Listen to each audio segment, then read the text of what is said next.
Hello, mighty pirates! So, what are we going to see today? Today, we're going to see a happy ending, as you can see, story of this incredible machine that came here and was completely dead. Actually, I still need to fix this, but at least works, as you can see. It came here completely dead, and their rescue, fixing it, was a real adventure. So let's begin. Okay, let's start from scratch. At first, this machine, when I plugged it, the power, the fuse was continuously get broken. I replaced 2 of them before giving up. Basically, this was a really bad news because I thought there was going to be a shortcut, but it was not a shortcut. It was this one. This power voltage regulator, this is the original one that I've been changing. This one is broken. I mean, completely broken. Shortcut. So it was, the machine was not working at all. So this was a really damn bad thing, because at first I thought it was this capacitor here going really mad, because it's kind of dark here, you know. It was not really good. So at first I replaced this capacitor here, but it was him. And this is the first time that it happens to me that a voltage regulator gets broken in a very bad way. So this was day 1, capacitor and 7805. Oh, day 2 was very easy, because the machine was not shortcut again. I mean, the power light was on and the fuse was right, but I still got a dead screen. So of course I checked out the PLA, and the PLA signals were not really good. So I desoldered it, put on a socket, and then changed it. So this is a new one, and this is the bad one. Pretty easy. So I switched it on the machine, and finally I got a blue screen. And this was day 2. Day number 3, I plugged in the data test cartridge with all the dongles, and the machine turned black again. So it was not powering up anymore.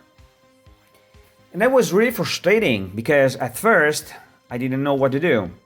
But then I removed each dongle one by one to find out that when I removed the dataset dongle, the machine switched on again. So at first, I don't know, I'm not a real electronic engineer, but I can read schematics. So I thought these ones were maybe the suspect. So maybe they were shortcut too. So I desoldered them here to find out they were perfectly fine, because this was not the problem. The problem was, amazingly, the CPU. So if you ever get a black screen when you put on the dataset dongle, maybe it's the CPU, even if without the dataset dongle the machine works. That's amazing. So this is a partially working CPU with dataset lines messed up so much that when you put the dataset dongle, the machine doesn't turn on. Nice. So let's go straight to day number 4. And day number 4, finally I was able to run the complete data test cartridge with all the dongles to discover that the poor seed was fried too. So also the seed was broken. And this is the new one. So I desoldered it, put on a socket, and put on a new seed.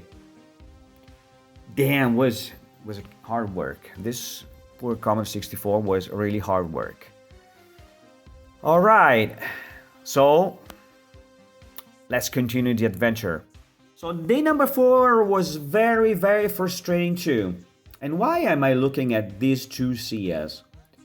Well, because everything was working, but the keyboard was not giving me any sign of life.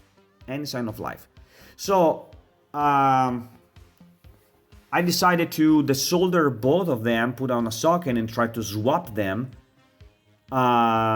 because the CIA number 1 was reported as bad. So CIA number 1 is completely related to the keyboard, so of course that was the main suspect.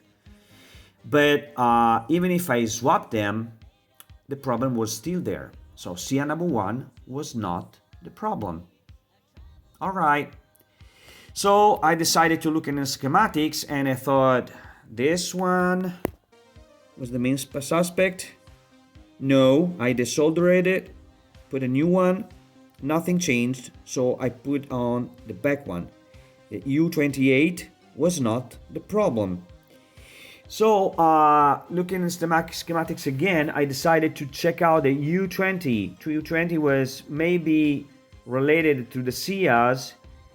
Even if I was not really convinced, I desoldered it, tried a new one, but nothing changed.